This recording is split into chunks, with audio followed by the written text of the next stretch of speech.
matchmaker for the evening, Frank Turner of London. Ladies and gentlemen, this is a light welterweight contest at 10 stone 2 pounds over 8 3-minute rounds. Introducing in the red corner with the yellow and white shorts, with 9 wins from 14 contests, 4 inside the distance, from Watford, Carlos Chase. Ladies and gentlemen, his opponent in the blue corner with the black shorts, with a professional record of 9 wins and 4 draws from 15 contests, 5 inside the distance, from Tottenham, the punch-in postman, Bernard Paul. At the weigh-in yesterday, Chase scaled 10 stone 14 ounces, Paul 10 stone and 10 ounces. Your referee for the contest is Ian John Lewis, and your timekeeper, Michael McCann. Ladies and gentlemen, 8 3-minute rounds. So the referee calling the 2 fighters in. On the right of the picture there from the Harry Holland camp, that is Carlos Chase. On the left, Bernard Paul. Referee and Ian John Lewis, who was in more than one good fight as a welterweight. Interesting one, this one. Paul on the way up, 9 wins, 2 losses, 4 draws. Chase with 9 wins and 5 defeats. He's lost the last 3, having lost to Ross Hale, the current British champion, on the undercard of the Frank Bruno Lennox Lewis bill in Cardiff on a night when the ring canvas, to be fair to Chase, was like an absolute ice rink, and he just, I think, had the wrong boots on. Chase in the yellow and white trunks here, Paul in the black, Mauritius born, but fights out of Tottenham in North London. It's in the 10 stone division.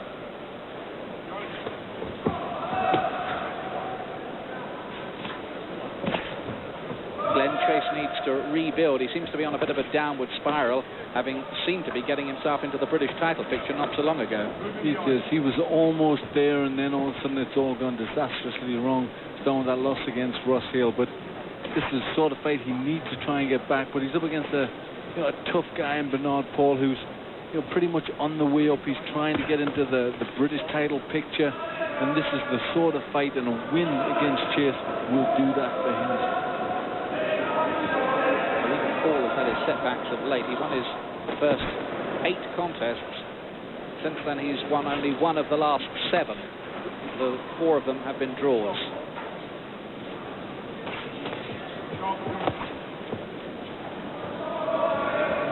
Just a reminder, Paul in the black trunks here.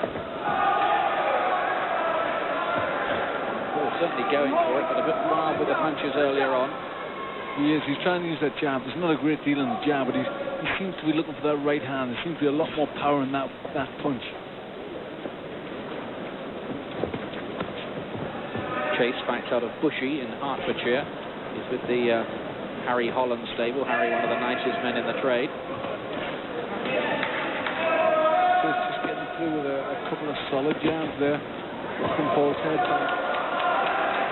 done by far the more economical work in this first round, Chase, and he looks more composed, doesn't he, in there? He does. He's just getting through with the solid shots. They're not flashy, but they're very sparse, but they're much more solid.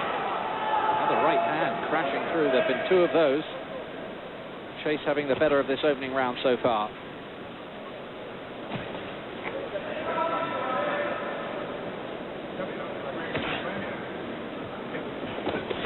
Again, just caught square on there, Paul.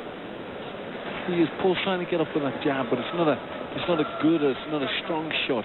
He's just flicking it out with very little behind it. And Chase is managing to walk through it and land a good jab of his own. Just doesn't seem to have settled so far, Paul. If you didn't know better, you'd say he might even be suffering from just a few nerves, being on a big bill like this, headed by a world title fighter, Eubank bill. Maybe he's looking very, very relaxed, maybe too relaxed.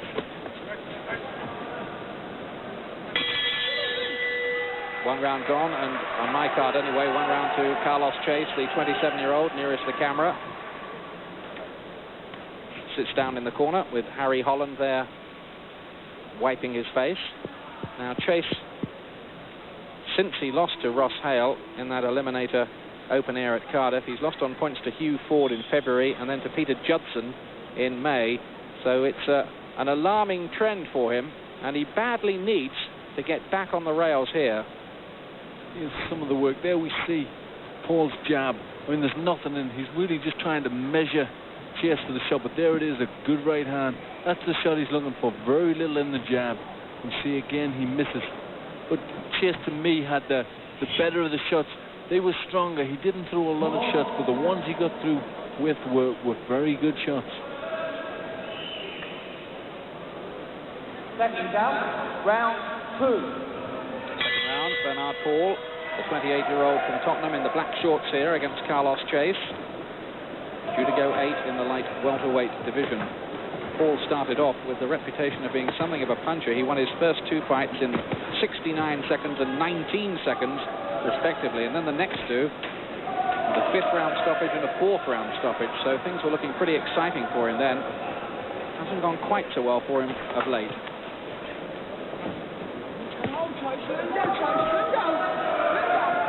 Good having, but the danger shot for Chase. Looks at that right hand by Paul. He just walks in with a very lackadaisical left hand. You know, the jab hasn't got anything, but he tries to put all the power in that right hand. So Chase has got to be very careful with that shot. He's got to try and get his own jab off and keep Paul off balance.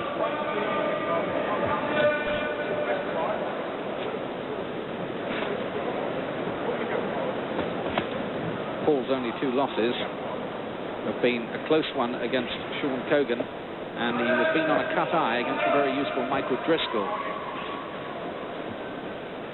So nothing too much to be ashamed of or bury his head in the sand about there. It's a nice solid looking right hand there on the counter from Paul.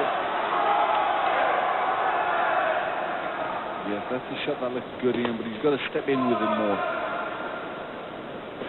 He just seems to be leaving it out just a little bit too relaxed. He's really got to dig in with that shot, and it could be very significant. That hook wasn't a bad shot either. His power just beginning to take effect, you think here. He's got through with more than one solid, meaty-looking headshot in the second round.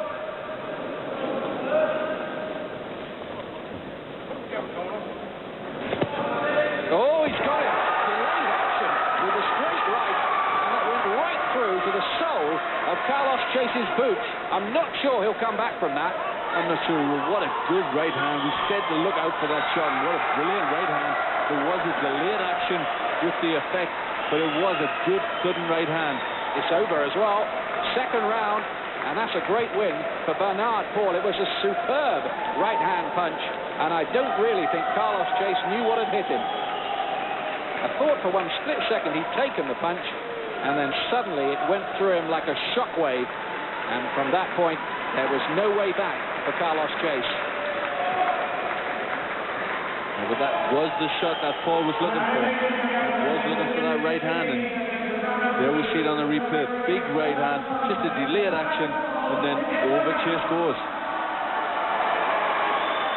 And he never looked. He went down very, very heavily. He never looked as if he was going to get up. We see it again here from another angle. Bang over the top of the right hand, and down he goes. That was as good a punch as I've seen in a while in the British ring, this. Oh, look at that. Very good. Catches him high on the temple. But, you know, we've seen in the early rounds, he was throwing that left jab very lackadaisical. There wasn't a lot of power in it. He was looking for the big right hand, and he landed it to great effect in this round. There it goes. Well, I think Carlos Chase will need a few seconds to get over that. Great win for Bernard Paul. Takes him to 10 wins against 2 defeats and 4 draws, and that's bound to put him somewhere in the British title picture, you would think. And he looked a pretty powerful operator there. Well, Chase was holding up his gloves and saying, I'm okay, but he wasn't okay, and thank goodness the referee had the good sense to call a halt to it there in the second round. Paul is the winner. Luckily, Chase is all right, but they'll need to have a little look at him again in the dressing room as well.